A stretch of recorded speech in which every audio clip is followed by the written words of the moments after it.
all colors are visible to in our eyes. That's why these colors are we call it is a visible. This light is we call it is a visible light itself.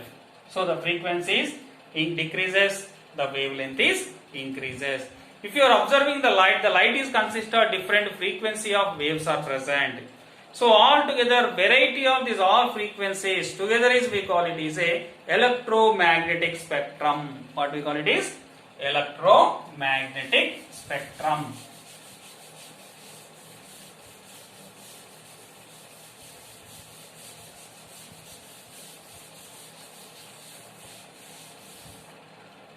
Electromagnetic spectrum.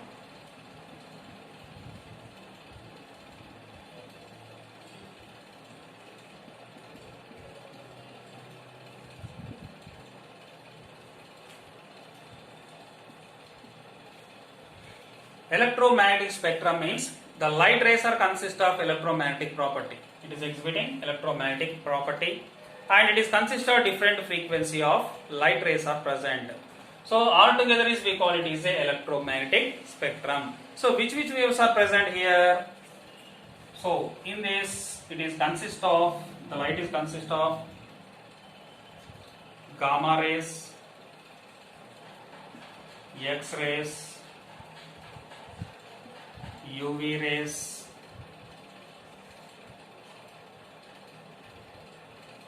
this is visible light,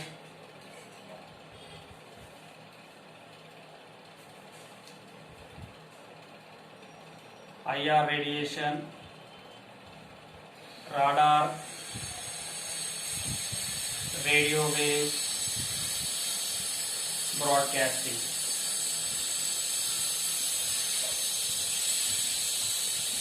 Broadcasting waves. So here visible light is consist of, in middle is we call it is a visible light. So it is visible light is present here. So visible light is consist of 400 nanometers to 700 nanometers.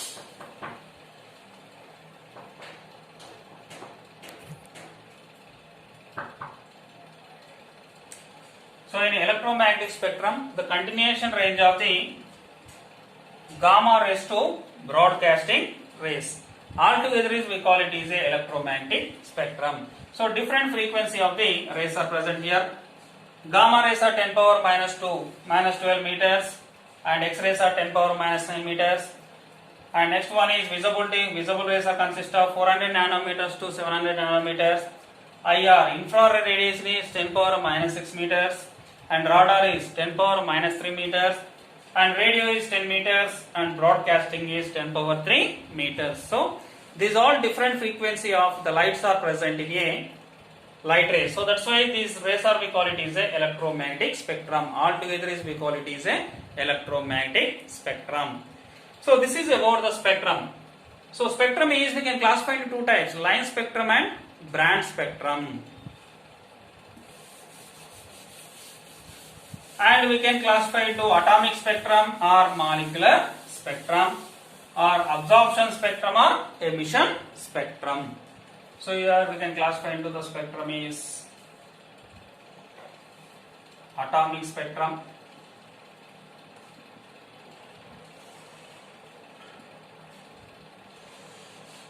or molecular spectrum.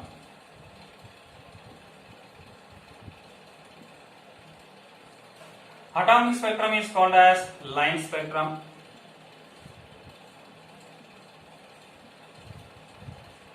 And molecular spectrum is called as band spectrum. Atomic spectrum is called as line spectrum and molecular spectrum is called as a band spectrum. So in line spectrum, each and every line, different frequency of the rays are easily we can identify very clearly. But in band spectrum, so each and every line it is not clear. So each and every rays are it is merging with the another rays, they are forming like a band. That's why this is we call it is a band spectrum.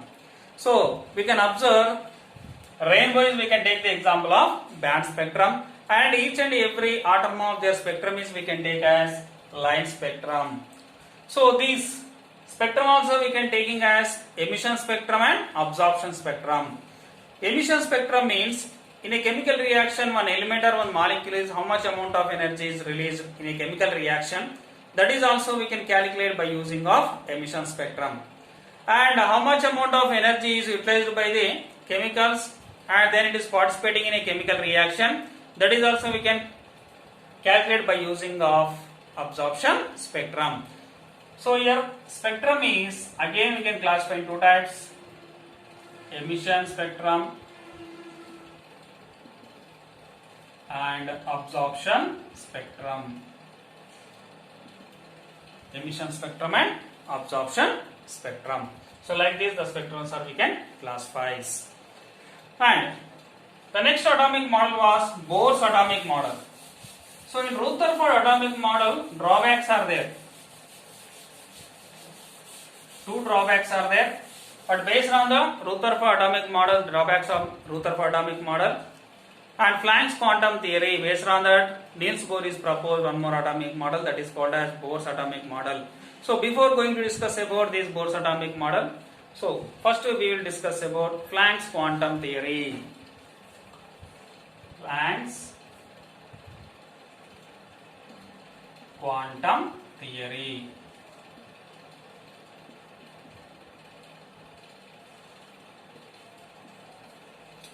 So Max Planck, the scientist name is called as Max Planck, proposed this theory.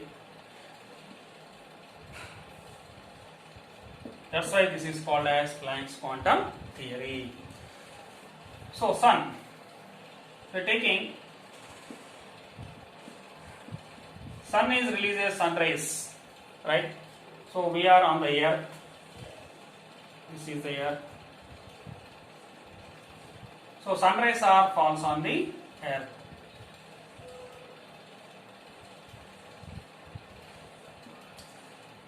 Generally we are observing sun rays are they are travels in a straight lines, but they are not travel in a straight lines. They are travels in the form of a waves. But these waves are, we call it is a discontinuation wave. It is not a continuation wave. It is a discontinuation wave. If you are observing the wave, this is a continuation wave, right? But what is a discontinuation wave? So this is a discontinuation wave. But the energy is, it is transfers in the form of a discontinuation wave. Each and every discontinuation we call it is a quantum. What we call it is quantum. Every discontinuation wave is we call it is a quantum.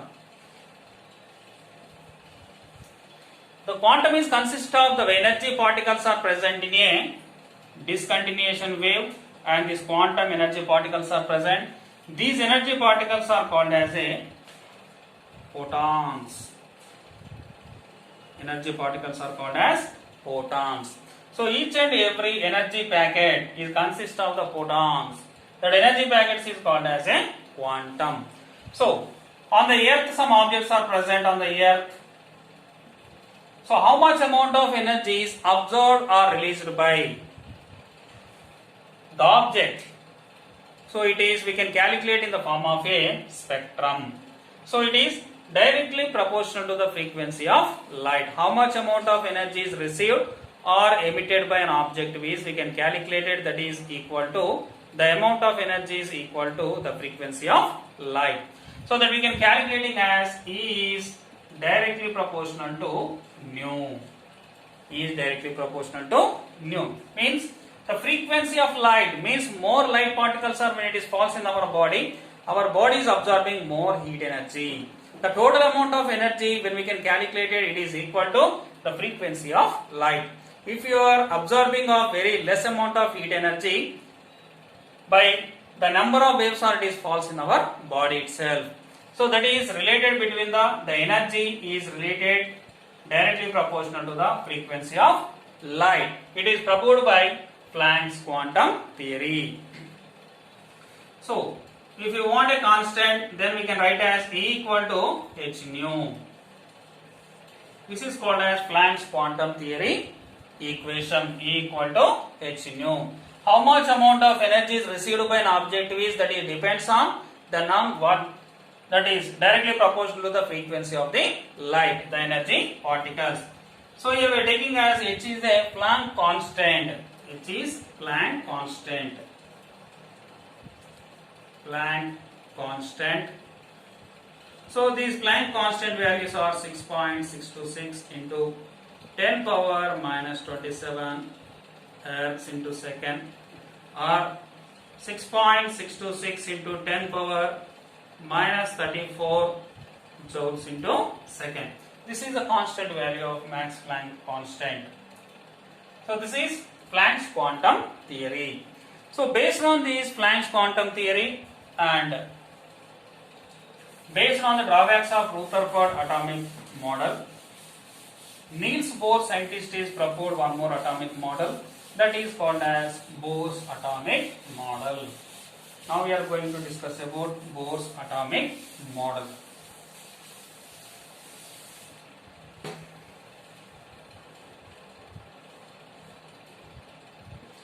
Bohr's atomic model.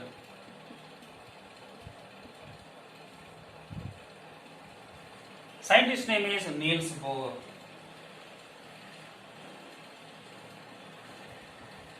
Niels Bohr proposed this atomic model, that's why this is called as Bohr's atomic model. So this Bohr's atomic model depends or based on the drawbacks of Rutherford atomic model and Planck's quantum theory. Now, so in a Bohr's atomic model, what is proposed? The positive charge of nucleus is present. Around the positive charge of nucleus, electrons are revolves in different pairs. Electrons are revolving around the nucleus in different pairs or different waves. So these pairs are called as orbits or shells. So in middle, positive charge of nucleus is present. Around the nucleus, the negative charge of electrons are revolving in different pairs or different places. These pairs are called as orbits or shells. It is called as orbits or shells.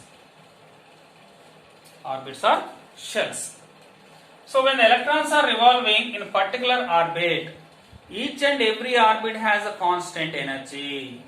So that's why when the electrons are revolving in particular orbits, they does not lose or does not gain the electron, does not lose or does not gain the energy. That's why these orbits are called as stationary orbits. These orbits are called as stationary orbits or stationary shells. So these stationary orbits or stationary shells are designated as K, L, M, N and so on. Right? K, L, M, N orbits or shells. So these shells are called as main shells. These are called as main shell. And which orbit is very near to the nucleus has the least energy, and which is very far away from the nucleus having more energy. Which is very near to the nucleus is called as less amount of energy is present, and which is very far away from the nucleus has more amount of energy. So energy variation is present in different shells. From one shell to another shells, energy difference is present, but each and every shell has a constant energy. That's why these shells are, we call it is a stationary shells or stationary orbits. When the electrons are revolving in particular stationary orbits, they does not lose or does not gain energy. So its angular momentum is equal to integral multiplies of h by 2 pi.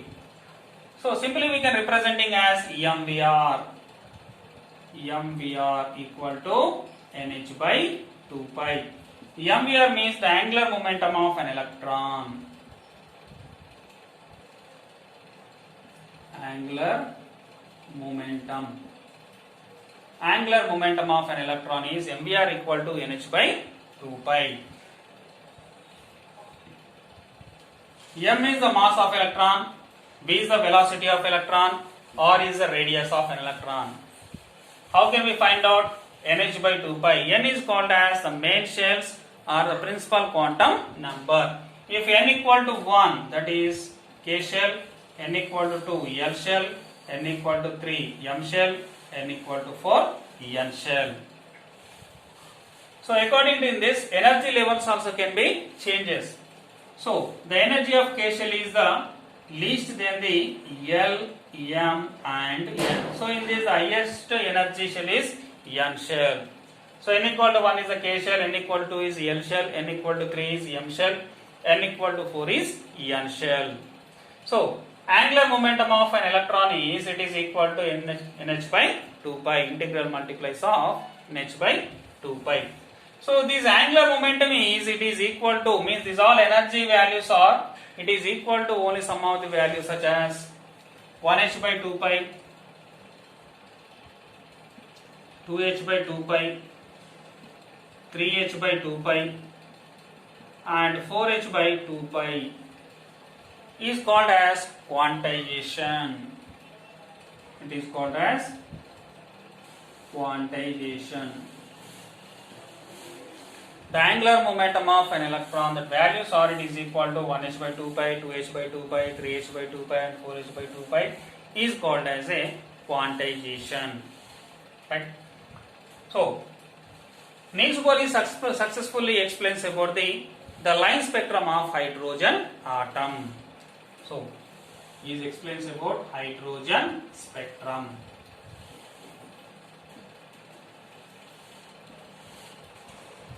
And he successfully explains about the radius and energy of an orbit also. Radius and energy of orbits or shells. So according to this, he got Nobel Prize also. He got Nobel Prize. This is Bohr's atomic model. Right? So here, electrons are revolving around the nucleus in different places is called as a orbits or shell. Each and every orbit or shell has a constant energy. That's why the shells are called as stationary orbits or stationary shells. And the stationary orbits or stationary shells are designated as K, L, M, N. And which shell is very near to the nucleus has the least energy, which is far away from the nucleus has the more energy. According to that, K shell has the least energy and N shell is highest energy. And the angular momentum of an electron, when the electron is revolving in a circular orbit, its angular momentum is equal to nh by 2 pi, integral multiplies of nh by 2 pi, that we are denoted as mvr equal to nh by 2 pi. So this angular momentum is, it is equal to 1h by 2 pi, 2h by 2 pi, 3h by 2 pi and 4h by 2 pi is called as a quantization. Niels Bohr successfully explains about the hydrogen spectrum, means single electronic space of the hydrogen spectrum is explains, and the radius and energy of orbits also is successfully explained. According to that, he got Nobel Prize. So this is about the important points in the Bohr's atomic model. But in this also some drawbacks are there. Drawbacks in this. He has explained the spectrum of only single electronic species, but he could not explain the multi-electron species. He could not explain multi-electron species. And he could not explain about the quantization. So the angular momentum is equal to only some of the values, that is called as quantization. He could not explain the quantization also. And the line spectrum is dividing into some more simpler lines. According to that also he could not explain. So that is called as Stark effect and Zeeman effect. He could not explain about the Zeeman effect and Stark effect. So these are the main important drawbacks of Bohr's atomic model. So drawbacks are, he could not explain the quantization, and he could not explain the spectrum of multi-electronic species, and he could not explain the line spectrum. It is dividing into some more simpler line, that is called as Zeeman effect, and Stark effect also he could not explain. So these are the main important drawbacks of in this Bohr's atomic model. So based on the line spectrum, so one more scientist is explains another model, that is called as Sommerfeld model of an atom. Sommerfeld atomic model.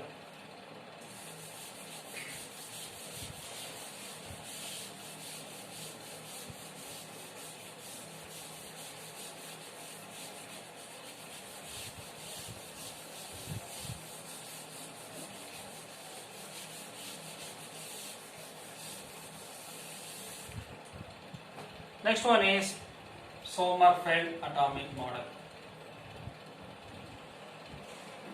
Sommerfeld atomic model. So Bohr's atomic model, electrons are revolving around the nucleus in a circular orbits, but he is taking as his orbits is elliptical orbits. But according to Sommerfeld, electrons are revolving around the nucleus in a elliptical shape. It is revolving in a elliptical shape. So is adding of elliptical orbits, including of the Bohr circular orbits. So is left over, he want to explain about the line spectrum, how it is splitting into some more simpler lines, right? So here is taking as elliptical orbits.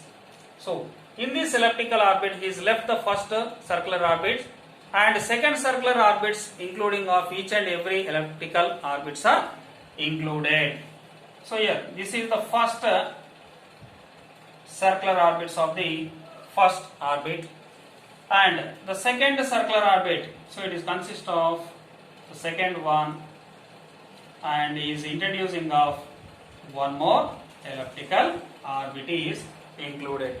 So like this, every orbit is increases, the number of elliptical orbits also increases. So it is explains about each and every orbit is splitting into some more orbitals or simpler subshells, or it is produces. So he explains about the line spectrum. And from in this Sommerfeld atomic model, he gives the information about each and every orbit is consist of suborbitals are present. Those suborbitals are s orbital, p orbital, d orbitals, and f orbitals are present. So according to that, Sommerfeld explains the line spectrum. So these are the main important points of in this Bohr's atomic model. But in this, electrons are revolving around the nucleus in particular places, but definitely it's not visible to with our eyes. So that's why at the same places these electrons are revolving around the nucleus. How can we find out? So if you want to see any object, means the light is very important. So in a dark time, in night time, by observing of some other objects, we need torch light. So when the light is focused on the object, then only we can see those objects. So but these electrons also, it is not visible to with our eyes, but very less frequency of light is required to identification of the electrons. If you are using that light, the electron can be disturbed and it does not rotating around the nucleus in particular orbit. So we can't identify the exact position and the rotation of the electron. It is not possible. According to that, Erwin Schrödinger is proposed quantum mechanical model. He proposed the quantum mechanical model. From in that quantum mechanical model is successfully explain the location and the rotation of the electrons.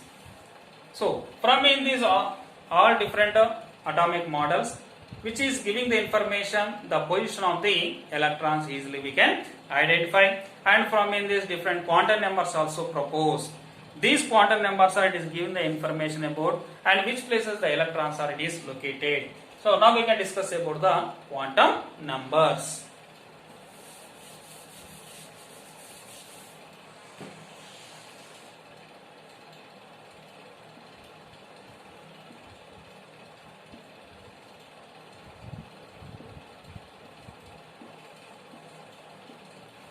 So quantum numbers will give the information. Maybe it is describes about the size, shape, and the rotation and the location of electrons. So we have total 4 quantum numbers are there. Principal quantum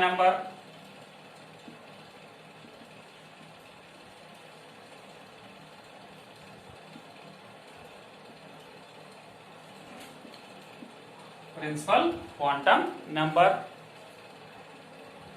angular momentum quantum number, magnetic quantum number, and spin quantum number. The first quantum number is principal quantum number. So principal quantum number is represented as n. So this principal quantum number will give the information about, mainly it is describing about the size and shape of the size and energy of orbits. It is giving information about size and energy of main shells. Main shells. So these main shells are represented as K, L, M, N. So these all are having integer values are 0, 1, integer values are starts with 1, 2, 3, 4. So if n equal to 1, so it is representing as K shell, n equal to 2, L shell, n equal to 3, M shell, and n equal to 4 is N shell. So n is the representation of the principal quantum number. These integer values are representing of the main important orbits or main shells. So this is about principal quantum number. Next one is angular momentum quantum number. Second one is angular momentum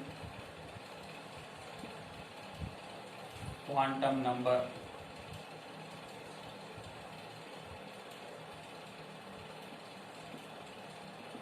Angular momentum quantum number. It is represented as small l, and angular momentum quantum number mainly it is representing the shape of orbitals.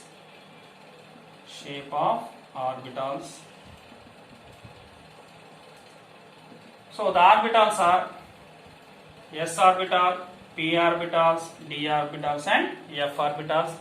So these values, integer values are starts with 0, 1, 2, 3, and so on.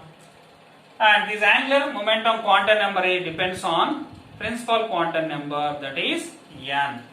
So the number of L values are equal to n minus 1. N minus 1. For example, L equal to 0. How can we find out L equal to 0 means n minus 1? L equal to 0, it is representation of s orbitals. So if L equal to L equal to 1, it is representation of second orbit. It is consist of two orbitals s and p orbitals. So simply these two are we can representing as n and L values.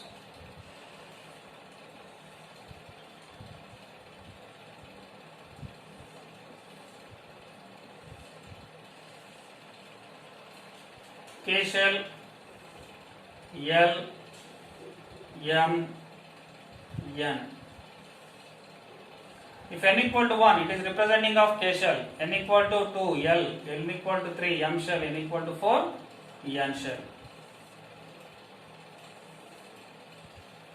So, L equal to n minus 1. If n value is if taking as 1, so 1 minus 1 means 0. So L value is 0. It is representing of s orbitals. So s orbitals are present in first shell. So L value is 1, right? So if you are taking as it is start, p orbitals are starts with second shell, that is L shell. L equal to 3, n equal to, L equal to 2, n equal to 3. So it is starts with the d orbitals. N equal to 4, fourth shell. In that L value is 3, it starts with f orbitals. So like this. L value is, it depends on the n values. So n equal to 1, that is representation of K shell, and L value is 0, it starts with s orbitals. N equal to 2, it is a L shell. So for that n value is 1, it starts with the p orbitals. So like that, L equal to 2 starts with the d orbitals, L equal to 3 starts with f orbitals. So L value depends on the n value. So this angular momentum quantum number will give the shape of the orbitals. So different types of orbitals are there: s orbital, p orbitals, d orbitals, and f orbitals. So s orbitals are spherical in shape, p orbitals are dumbbell,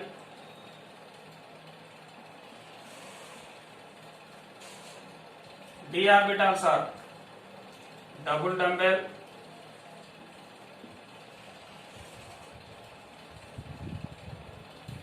f orbitals are no specific shape. no specific shape. So these three different types of the shapes of orbitals are explained by angular momentum quantum number. The next one is magnetic quantum number.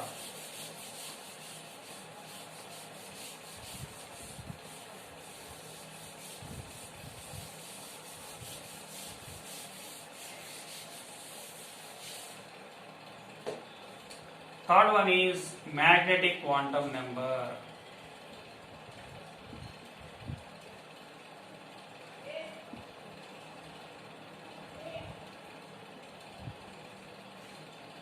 So magnetic quantum number is representing as small m. So its integer values are depends on the angular quantum number values. It starts with minus L to 0 to plus L values, including of negative to positive, including 0 values. So m values are depends on the L values, right? How can we find out the number of m values?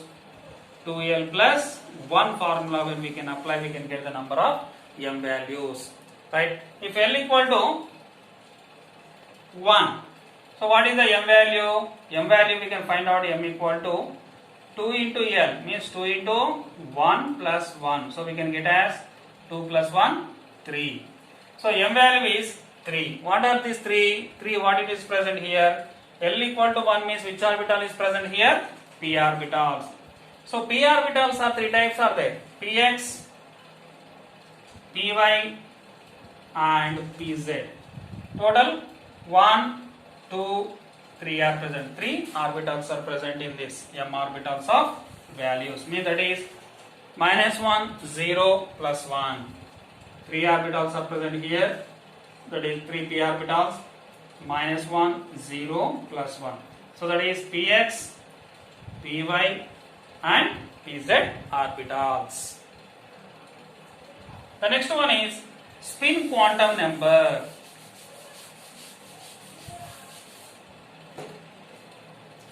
Fourth one is spin quantum number.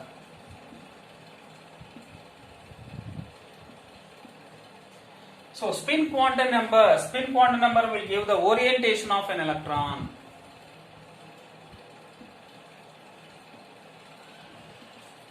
Orientation of electron. How the electron is orientated means how electron is rotating in an orbitals. So according to that, the electron can be rotating in two ways, that is positive and negative ways, means clockwise and anti-clockwise direction. So it is rotating clockwise and anti-clockwise direction. Clockwise direction values we can take as plus of, anti-clockwise direction is minus of. So the rotation of the electron also we can identify by using all this spin quantum number. So by using all these 4 quantum numbers, easily we can identify in which shell and which place the electron is rotated, easily we can identify. So like this, by using all these quantum numbers, easily we can identify the electron, the location also. And the multi-electronic species, in that easily we can using of these all quantum numbers to identify the electron. And here the shapes of orbitals. Now we can discuss about the shapes of orbitals.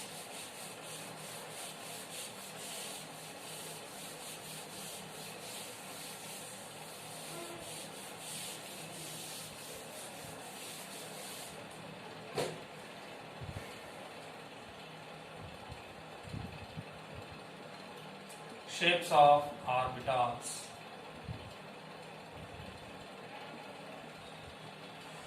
S orbitals, spherical in shape. S orbital is spherical in shape.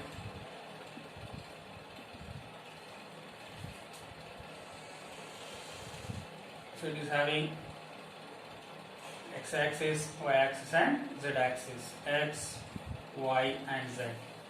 So electron is rotating in a spherical shape. P orbitals. P orbitals are dumbbell in shape.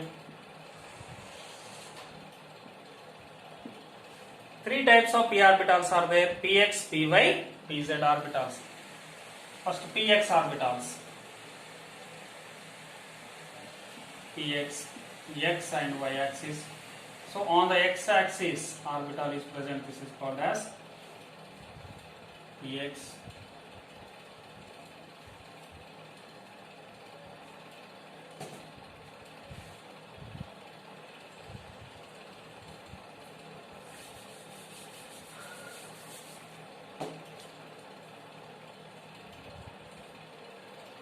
So it is having x, y, z axis. So in px orbitals, the electron is rotating on a x axis. Next to py, x, y, z axis. Next one is py orbitals. Electron is rotating on a y axis. Third one is pz, x, y, z. Electron is rotates on a z axis. So like this, p orbitals are three types are there: px, py and pz orbitals. The shape is dumbbell shape. Px orbitals, the electron is rotates on a x axis.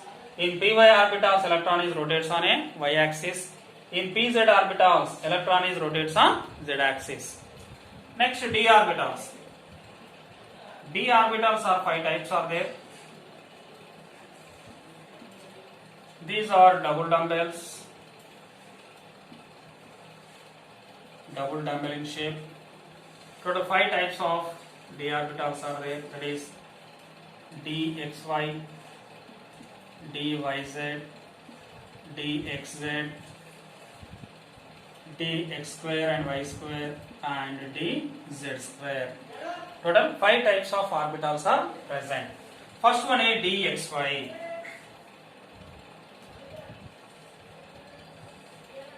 D, x and y. So in between the x-axis and y-axis, the electrons are rotates. So this is called as dxy. Next one is dyz. dyz. So y-axis and z-axis, between that electrons are rotates. So this is dyz. dxz. dxz. So between the x-axis and z-axis, the electrons are rotates. This is called as dxz. Next, dx square and y square. So on the x-axis and y-axis, electrons are rotates. X-axis and y-axis. Next one is dz square. So mostly the electron is rotates on the z-axis and very less on the x-axis. So these are the different types of orbitals and their shapes. S orbitals are spherical in shape. P orbitals are dumbbell. Three types of P orbitals are there: px, py and pz. And D orbitals are double dumbbell in shape. Total five types of D orbitals are there: dxy, dyz, dxz, dx square and y square, and dz square. Total three types of orbitals and their shapes. So different types of orbitals and their shapes. So next we are going to discuss about electronic configuration.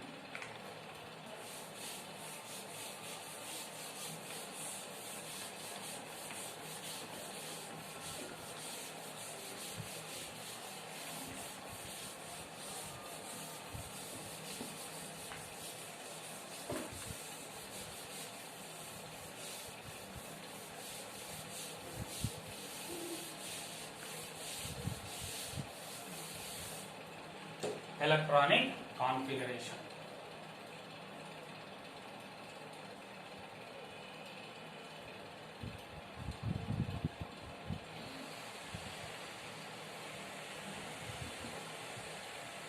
What is electronic configuration? A systematic arrangement of electrons in different main shells and subshells and orbitals is called as an electronic configuration. So how do we can represent the electronic configuration? Here the simple method is there, that is NLX method. NLX method. So n is the representation of principal quantum number.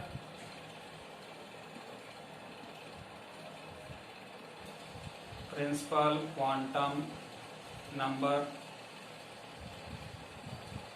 L is the representation of angular momentum quantum number.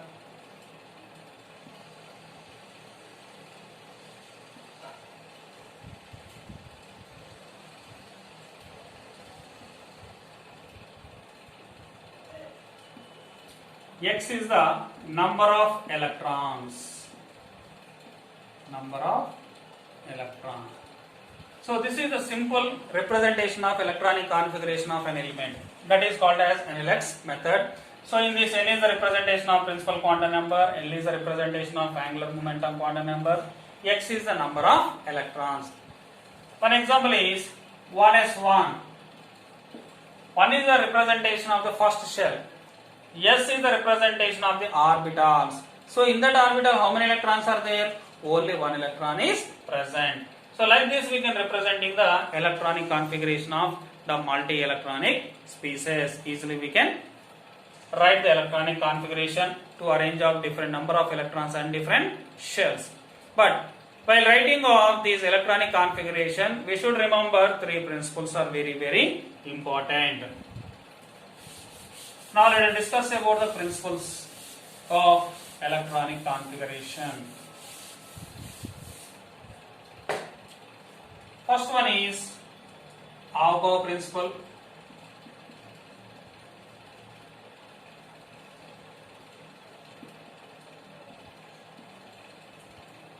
Second one, Wundt's rule.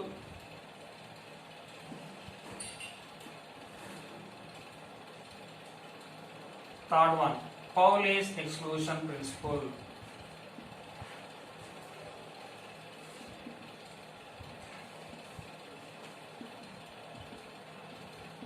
Pauli's exclusion principle. So in these three principles, the first one is Aufbau principle.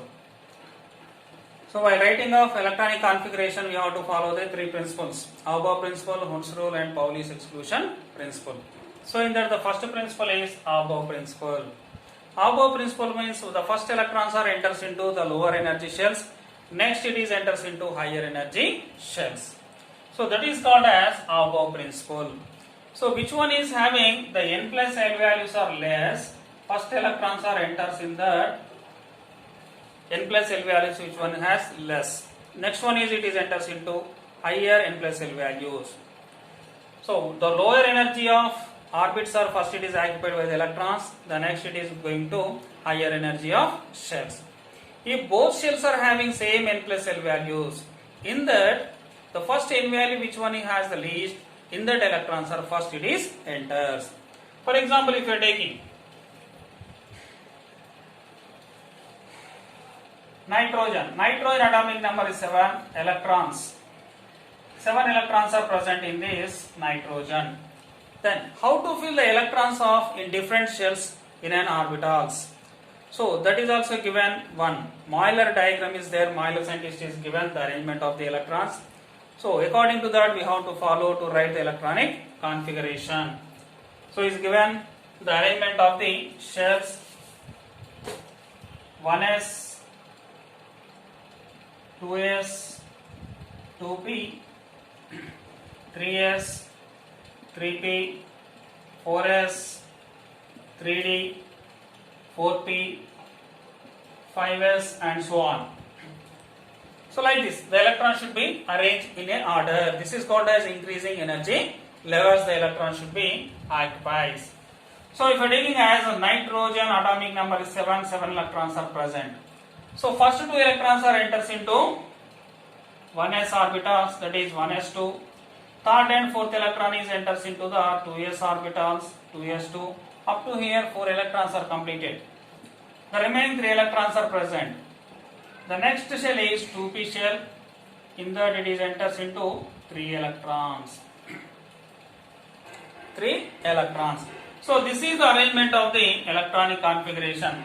First electrons are occupied into lower energy shell, that is first shell.